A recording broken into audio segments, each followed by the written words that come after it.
Un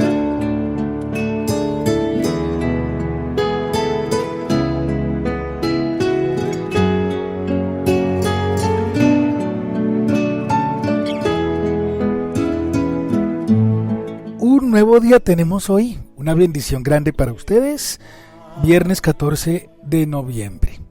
A los pies del Maestro, hoy nos reunimos para escuchar la palabra de Dios, para aprender un poco más de nuestra fe y para conocer unos puntos que son importantes, que debemos saber, que debemos conocer acerca de la historia de nuestra iglesia. La historia de nuestra Santa Madre la Iglesia, que es nuestra casa, que es el cuerpo místico de Cristo Jesús, que es el pueblo santo de Dios. Un abrazo muy muy grande para ustedes y a los pies del Maestro comenzamos esta nueva emisión diciendo todos en el nombre del Padre y del Hijo y del Espíritu Santo. Amén. Para alabar y agradecer, bendecir. Bien, y les pregunto cómo nos fue ayer. Espero que hayamos hecho un examen de conciencia ayer, que con base en la santa palabra de Dios que escuchamos, que hemos conocido, pues hayamos hecho lo pertinente, hayamos hecho lo fundamental para adorar a Dios nuestro Señor, para honrarlo con todo el corazón. Y ahora pues nos reunimos aquí en este podcast para empezar nuestra enseñanza en el día de hoy, 14 de noviembre. En Colombia, me imagino que en Perú también y en otras partes de América Latina, el día 14 es un día para honrar al Señor de los Milagros. Y a propósito del Señor de los Milagros, quiero saludar a mis queridos amigos que honran, que adoran al Señor de los Milagros en Perú y a mis queridos amigos peruanos en la ciudad de Florencia, en Italia. Quieren muchísimo al Señor de los Milagros, lo honran, lo adoran y sobre todo se refugian en sus llagas divinas. Honrar al Señor de los Milagros es un privilegio, pero tiene un compromiso fundamental, tiene un compromiso serio, es el de la conversión, porque adorar al Señor de los Milagros no significa solamente ponernos un uniforme, ponernos la camiseta, como se dice coloquialmente, tener la imagen, sabernos las oraciones y ya. Sobre todo, la honra, la adoración a Jesucristo el Señor en la cruz, al Señor de los Milagros, implica configurarnos con Él, implica una atmósfera de conversión, de dejar atrás tantas cosas para abrazar la cruz de Cristo. Si es de esa manera, pues nuestra piedad al Señor de los Milagros es algo muy bonita. De lo contrario, nos quedamos en una liturgia, en un culto vacío que no tiene pues ninguna repercusión y menos le gusta al Señor. ¿Por qué? Porque nos quedamos solamente en lo superficial. Tenemos que honrar al Señor en la cruz, pero con el compromiso de cargar la misma cruz con Él y de buscar el cambio, de buscar la conversión.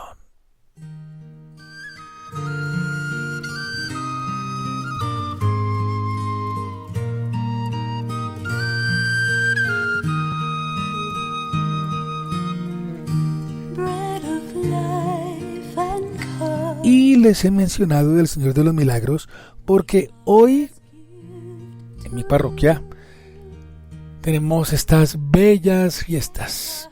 Bueno, la fiesta fundamental es el 14 de septiembre, pero todos los 14 honramos al Señor de los Milagros, lo adoramos con todo el corazón. Y hoy le pedimos a nuestro Señor que nos regale la presencia de Jesucristo el Señor en la cruz y que podamos tener la conciencia de su presencia en nuestra vida. Bueno, ayer comenzamos un tema importante que es el de la vida ascética. y el auge del monacato. ¿Recuerdan? Ayer les hablaba de que muchas personas, sin ser exclusivamente sacerdotes o religiosos, inclusive personas fieles, inclusive también matrimonios, hombres y mujeres, renunciaban a muchos privilegios del mundo para retirarse y dedicarse a la oración, al silencio, al desierto. Y eso fue algo muy importante porque es la configuración madura y plena con Jesucristo nuestro Señor. No solamente fueron los laicos, también obispos ilustres como San Ambrosio, obispo de Milán, como San Eusebio de Vercelli y otros, quienes promovieron la vida monacal también entre los sacerdotes de la iglesia. El más grande quizás San Agustín, quien fue nombrado obispo de Hipona, al norte de África, y reunió a los clérigos, a los sacerdotes de su diócesis, de sus alrededores, en su casa, e instituyó en ella, en su casa, en su diócesis, instituyó la vida común, abrazando los consejos propios del Evangelio. Esto es algo muy novedoso, porque fue San Agustín uno de los que empezó con sus sacerdotes, con sus hermanos clérigos, una comunidad religiosa, abrazando la vida ascética y la vida monacal. Y entonces así comenzó, podemos decir que la espiritualidad agustiniana, que seguramente pues profesa y tiene por sus venas o en sus venas, corre esa sangre agustiniana en nuestro romano pontífice, el Papa Robert Francis Prevost, el Papa León XIV.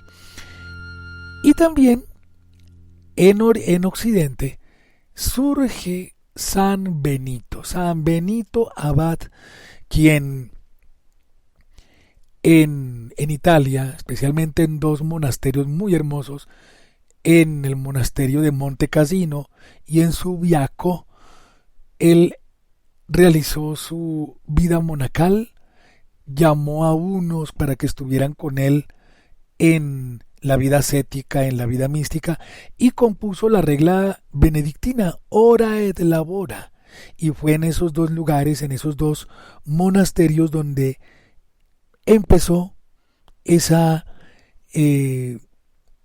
gran forma del seguimiento de nuestro Señor en su vida contemplativa, en su vida monacal, con otros que abrazaron el mismo estilo de vida de San Benito, en el año 480 hasta el año 547. El código benedictino, la regla benedictina, y esta regla, Ora et Labora, todavía está vigente en nuestra iglesia, en nuestra fe. Y como es de importante, se convirtió en la regla típica del monacato occidental. Recuerden, el monacato. ¿Qué es el monacato? Los monasterios, comunidades religiosas masculinas y femeninas que después derivaron en los conventos y después en los seminarios. Bueno, entonces, importante. ¿Qué nos queda de enseñanza en esta parte de la historia de la iglesia, con el auge de la vida ascética y con el auge de la vida monacal? Que es importante alejarnos de todo el mundanal ruido que es atractivo, que es persuasivo, que es coinvolgente, se dice en italiano, o sea, que lo envuelve a uno y que lo distrae de lo fundamental. Aún estando en casa podemos practicar este estilo de vida ascético, pero algo muy bello, abrazar la vida monacal, la vida contemplativa, alejarnos de todo esa espiral materialista y mundano que, sin nosotros quererlo, nos va envolviendo, nos va llevando y terminamos pues casi siendo parte del mundo. Y nosotros no somos del mundo, estamos en el mundo, pero no estamos, no es nuestra meta el mundo, es el cielo. Bueno, entonces terminamos aquí esta parte de la vida ascética y la vida monacal en nuestra iglesia. Loving Lord, Creator God, open our eyes to see the good that lives in each of us, that called the world to be. And when we fail to see the good, when friendships falter and crumble, give us the courage. Bread of life, come for us. Pan del cielo, ven a nosotros, ven por nosotros. Pan del cielo, sé nuestro alimento. Eucaristía, regalo del Señor. Bueno, queridos amigos, tomemos la santa palabra de Dios en el día de hoy. Sigamos meditando lo que nos dice el Santo Evangelio en el capítulo 17 de San Lucas.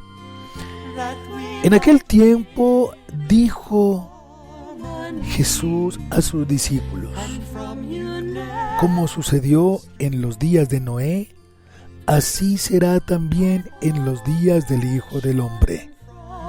Comían, bebían, se casaban los hombres y las mujeres tomaban esposo, hasta el día en que Noé entró en el arca. Entonces llegó el diluvio y acabó con todos. Asimismo, como sucedió en los días de Lot, comían, bebían, compraban, vendían, sembraban, construían. Pero el día que Lot salió de Sodoma, llovió fuego y azufre del cielo y acabó con todos. Así sucederá el día que se revele el Hijo del Hombre. Aquel día, el que esté en la azotea y tenga sus cosas en casa, no baje a recogerlas. Igualmente el que esté en el campo no vuelva atrás. Acordaos de la mujer de Lot. El que pretenda guardar su vida, la perderá. Y el que la pierda, la recobrará. Os digo que aquella noche estarán dos juntos. A uno se lo llevarán y al otro lo dejarán. Estarán dos moliendo juntas. A una se la llevarán y a la otra la dejarán. Ellos le preguntaron: ¿dónde, Señor? Él les dijo: ¿dónde está el cadáver? Allí se reunirán los buitres. Palabra del Señor. Gloria a ti, Señor Jesús. So that we might see your presence in one another, your life poured out in love today unites us. Aquí en Colombia, ayer, hoy, en estos días, recordamos con mucho dolor y con mucha tristeza una tragedia que ha sido quizá la más grande, la más fuerte de Colombia, cuando hizo erupción el volcán Arenas, que está en el Nevado del Ruiz. Hace 40 años prácticamente acabó una ciudad. Hubo 25,000 víctimas. Algo de verdad demencial, la fuerza de la naturaleza. Cómo acabó con toda una población. Borró del mapa una población, una ciudad entera, grandísima. En 3 horas 2 erupciones acabaron con todo. Dios mío. Muy triste eso. Pero es también para que nos demos cuenta que en cualquier momento, según dice el Evangelio, puede llegar el final. En cualquier momento. Por ejemplo, dice el Señor en un par de figuras importantes, aludiendo a los días de Noé. Cómo el hombre y la mujer comían, bebían, se casaban. Hasta el día que Noé entró en el arca. Entonces llegó el diluvio y acabó con todos. Y también el Señor referencia lo que ocurrió en Sodoma y Gomorra. Todos tenemos nuestros quehaceres. En Armero, Tolima, esa ciudad que fue devastada por la erupción del volcán, todos tenían sus proyectos, sus trabajos, sus planes, sus negocios, sus estudios, sus familias, claro. Pero muchos se enfrascaron en eso, así como nos ocurre a nosotros, que nos enfrascamos en nuestros asuntos y perdemos de vista que algún día nosotros vamos a partir de este mundo. Eso es lo único cierto que tenemos. Lo más cierto y lo que no tiene pérdida y lo que no tiene discusión es que nos vamos a morir. ¿Cuándo? No lo sabemos. Pero muchos andan distraídos en las cosas de este mundo, distraídos en el deporte, en el fútbol, en la política, distraídos en el arte, en cosas pues que sirven, enaltecen. Pero hay algo más grande e importante, que es estar preparados para hacer la voluntad de Dios y acogerlo a Él. ¿Qué les quiero decir con esto? Es verdad que estamos en este mundo y que tenemos que vivir y tenemos que hacer muchas cosas, pero no perdamos de vista nuestra principal vocación: estar a la orden de Dios para adorarlo, para servirlo, para exaltarlo, y no perder de vista que un día llegará el juicio final para nosotros. Y podemos estar tranquilos y serenos si estamos todos los días haciendo la voluntad de Dios. Estando preparados, no olvidemos que tenemos que dar cuenta a Dios nuestro Señor y que tenemos mucha responsabilidad con nuestra vida, con nuestra alma y con la de los demás. No nos enfrasquemos solamente aquí en este mundo. No pongamos nuestras esperanzas y nuestras fuerzas aquí en lo mundano. Todo eso se acaba. Pidámosle al Señor que nos ilumine, que nos ayude para poner todo nuestro corazón, nuestras fuerzas solamente en adorar a Dios. Donde está el cadáver, allí se reúnen los buitres, dice Jesús nuestro Señor. Uy, es una figura fuerte, porque el cadáver, lo que ya no sirve, los despojos, atrae a la carroña, a las aves carroñeras, atrae a los buitres que se alimentan y que comen de la carne descompuesta, de la inmundicia. No vaya a ser que seamos nosotros como los buitres, que corremos, volamos hacia en donde está lo que nos sirve, hacia el cadáver, hacia aquellas cosas que son despojos. Esa es a veces nuestra principal preocupación. Y como buitres revoloteamos sobre las cosas que no tienen importancia, sobre las cosas que no tienen profundidad. Pidamos al Señor que nos dé esa fortaleza, que nos dé esa valentía para hacer siempre la voluntad de Dios nuestro Señor y hacer sus divinos designios. Y no olvidemos, tenemos que partir de este mundo. ¿Cuándo? No lo sabemos. Tú preparado.